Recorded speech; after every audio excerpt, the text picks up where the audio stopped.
Hello. On December 12, 1098, one of the most heinous crimes in European history took place.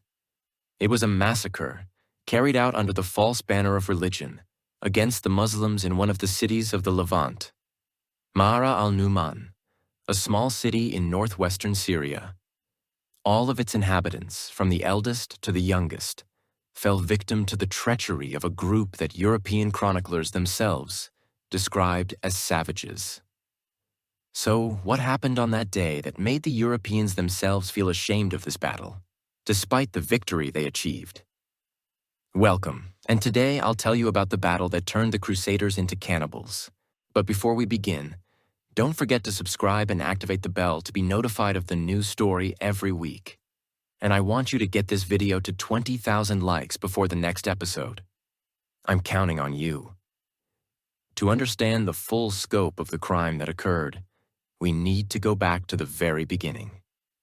3 years before the ill-fated events of our story, in the year 1095, Europe was not the way you know it today. Europe was a large landmass divided into counties and duchies, each with its own ruler. Each ruler had his own retinue, and these were the only ones we could say lived like human beings. As for the common people, they were poor farmers and serfs belonging to the lord of the county or duchy. A prince's or king's power at that time was measured by the size of the land and the number of farmers he ruled. This power could only be passed down to the eldest heir and no one else. Naturally, this caused widespread crises among the princes, as each one believed he had more right to power than his brother. Consequently, wars and conflicts spread among the nobles, as each one tried to grab the biggest piece of the cake. In November of 1095, people heard news that Pope Urban II, the Pope of Rome and the Catholic Church, was calling upon the peoples and princes of Europe to gather in the town square of Clermont, France. He was going to tell them the solution that would rid them of all their troubles. Indeed, a huge number of people answered the Pope's call. It is said they were in the millions. On the 27th of that month, the Pope stood before the crowd in the town square and said to them, "O chosen people of God, I know that your lands here are mostly mountains and seas, and our numbers are constantly growing day by day, and our resources are no longer enough. I have received news that the Muslims in the East have turned some churches into stables and have destroyed and burned our religious holy sites. The Christians of the East are being treated inhumanely. The power of the Byzantine Empire is collapsing day by day, and its territories are being stripped away. So, if you want the Lord to be pleased with you, you must go and avenge your brethren, liberate their lands, and rescue the holy tomb of Christ from the hands of the Muslims." And indeed, he convinced them that the lands of the East were far wider and better for them than the lands they were living in, filled with bounty.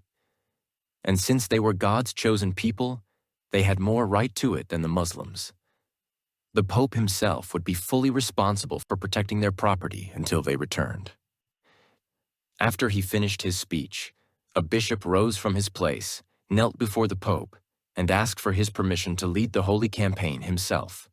The crowd was charged with a wave of enthusiasm and anger, and their voices began to shake the place as they chanted the phrase, "God wills it." This was the spark that would ignite the Crusades. A few months before the Pope's speech, news had reached the Church that the Byzantine Emperor Alexios I needed help to save the Christian lands in the East from the hands of the Seljuk Muslims who had occupied Anatolia. The Christians of the East at that time were centered in Constantinople, which is now Istanbul, and they were Orthodox Christians. The Western European Christians, on the other hand, were Catholic, and the two were in constant conflict, each believing the other's creed was wrong. Nevertheless, when Urban received the plea for help, he felt that rescuing Byzantium would be a great opportunity for him. At the time, there were problems in Europe between the popes and the kings over who had the right to political authority. Moreover, the people themselves had begun to question the Church's credibility, as they had been told the world would end 1,000 years after the death of Christ, and 1,000 years had passed with nothing happening. So the Pope thought he could kill two birds with one stone. He would convince the poor, ignorant masses that this war was a religious duty and get them out of Europe. He would also entice the many landless princes with the promise that if they went to the east, they would have lands of their own to rule. This way, he would be rid of their conflicts as well. Months after the campaign was launched by Urban II, the princes began preparing their knights and weapons to take the first step toward achieving their dreams in the east. But a few months before them, a group of poor peasants, mostly French, had set out with tattered clothes and primitive weapons they had taken from the fields, axes, sticks, and the like. They were fully prepared to travel from the far west to the far east, even if it meant walking on foot. All of this was in the hope of living a better life than the one they had in Europe. But the problem was that the sudden freedom these people felt, after the hunger, humiliation, and oppression they had lived through their entire lives, turned them into a band of savages. Any village they passed on their way, they would plunder and kill its inhabitants, even if they were of the same religion. They killed more than 4,000 Orthodox Christians and 1,000 Jews on their way to Constantinople.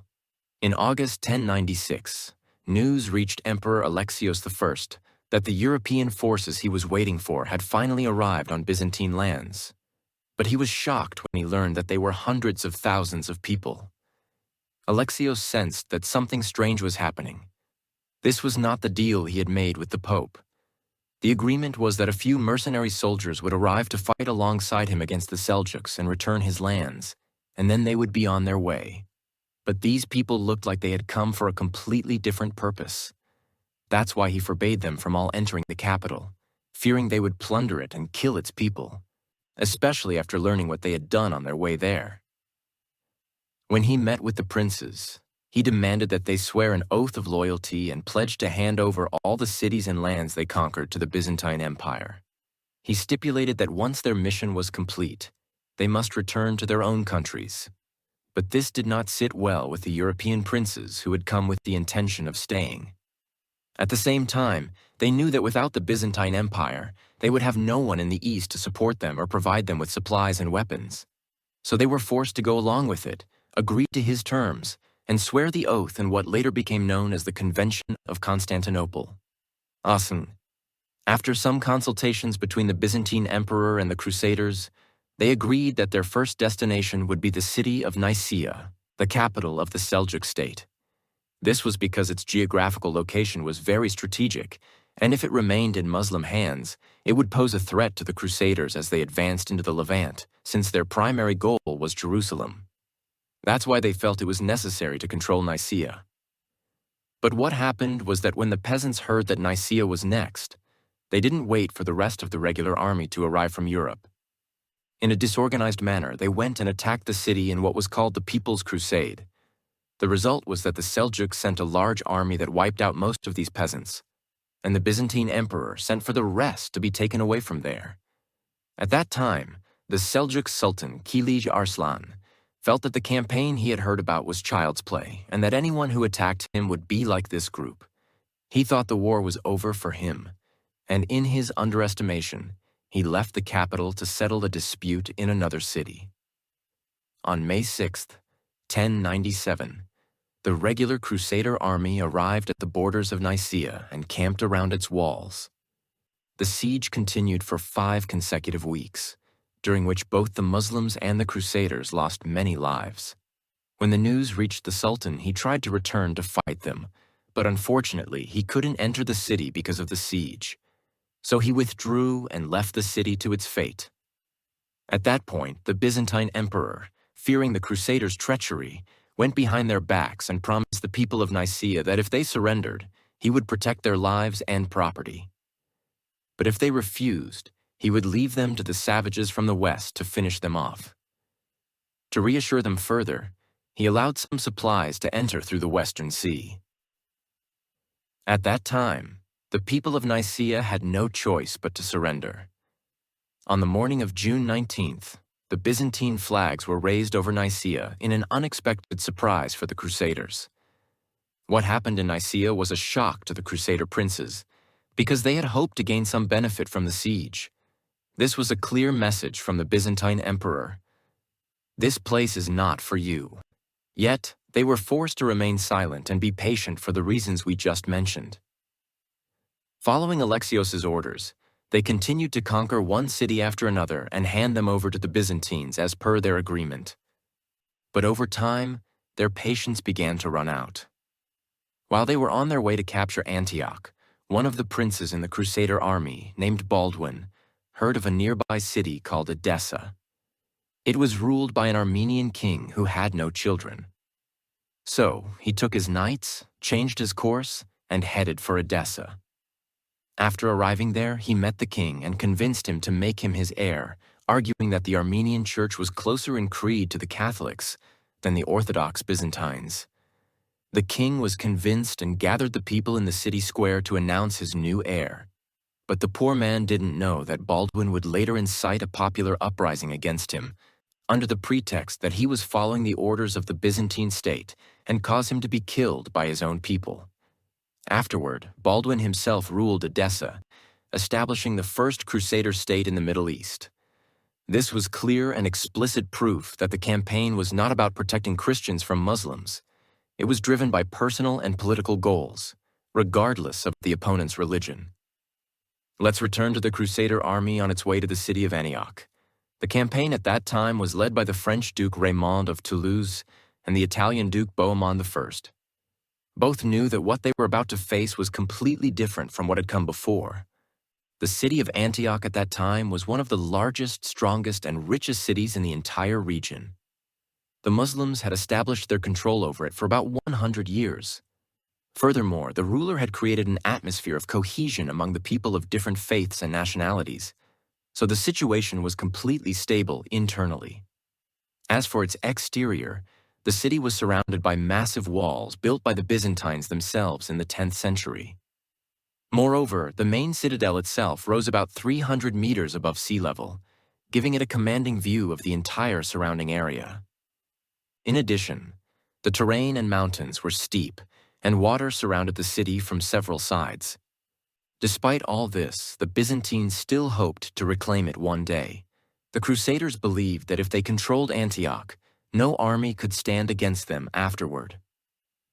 In October 1097, news reached the ruler of Antioch that the Crusaders were on their way to occupy it. Unfortunately, this caused internal tension that led to conflicts between the Muslims and Christians inside the city. The ruler of Antioch sent messages to the surrounding cities asking for help.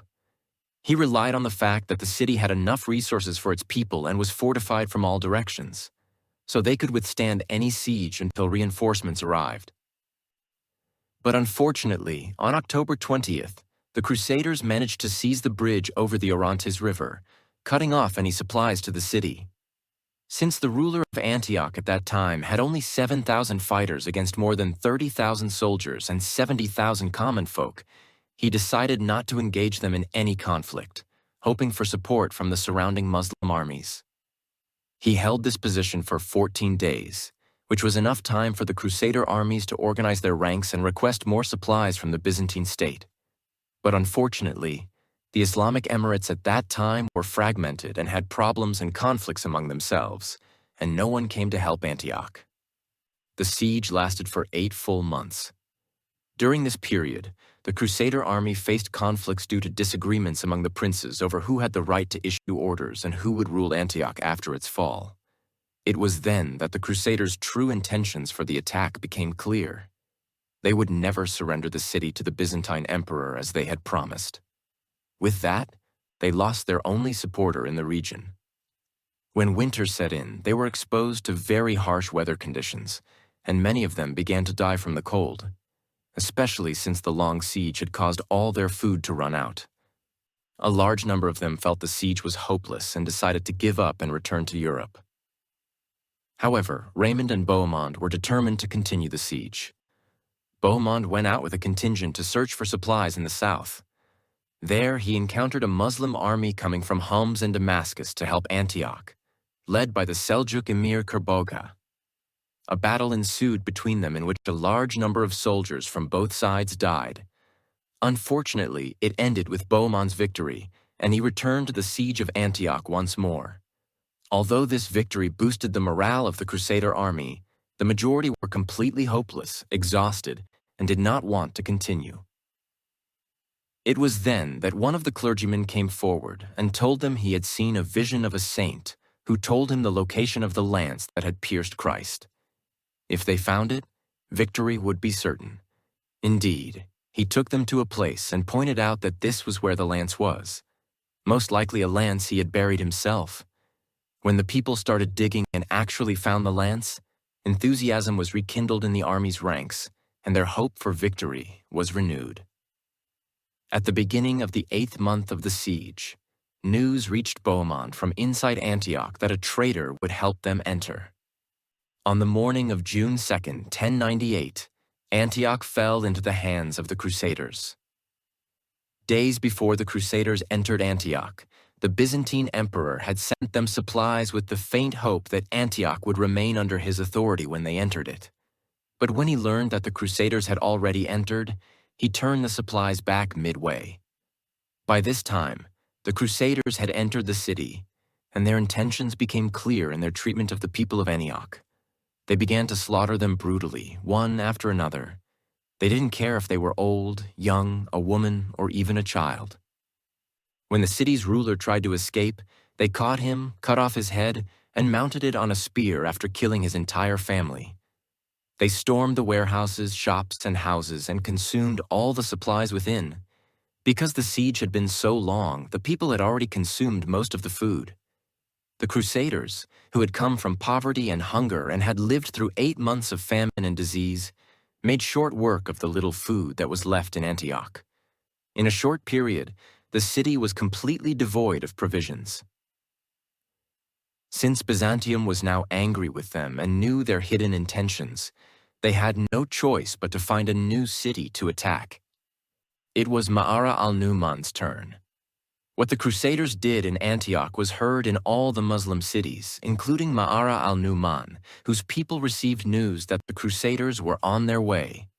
At that time, wealthy families began moving their property to safer areas like Aleppo and Homs. Some even abandoned their property and fled the city.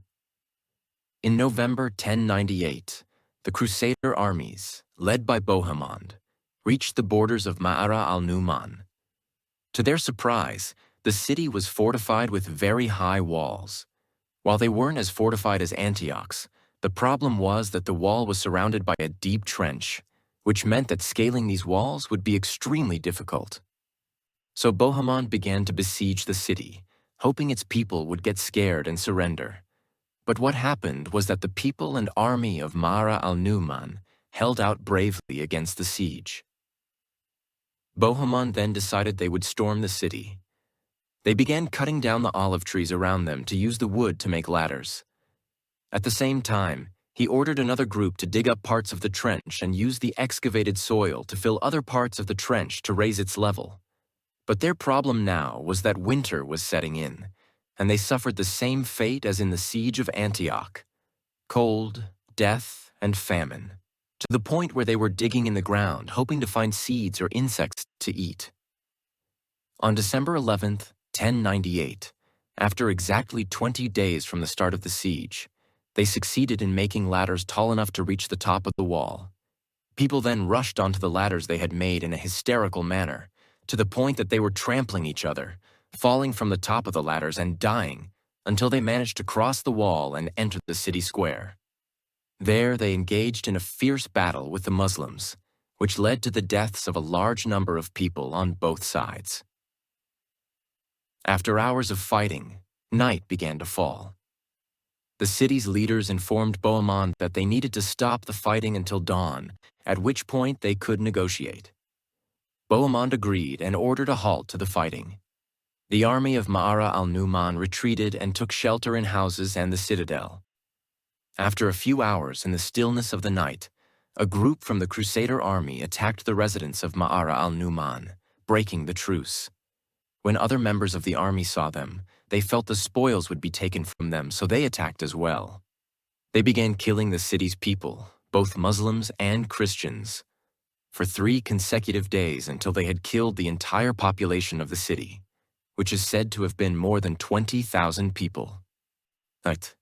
The surprise was that after all this, when they stormed the houses and warehouses, they found them completely empty of food. It was then that they committed the most heinous crime a human can commit. They began to eat the bodies of the dead. Fulcher of Chartres, one of the historians who accompanied the campaign, said that he saw groups from France tearing off raw flesh before it was even cooked. The news of their cannibalism then spread throughout the world. The Crusader army justified their actions by claiming they were suffering from a famine. However, Muslim historians who wrote about the incident said that the main reason was hatred and malice.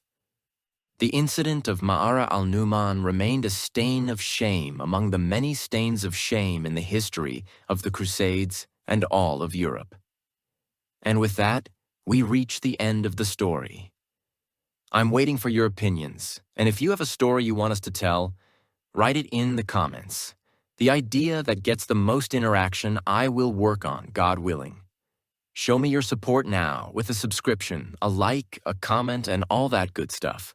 Share the video with anyone you think will like it. I'll see you next time with a story even more thrilling than the last. Peace.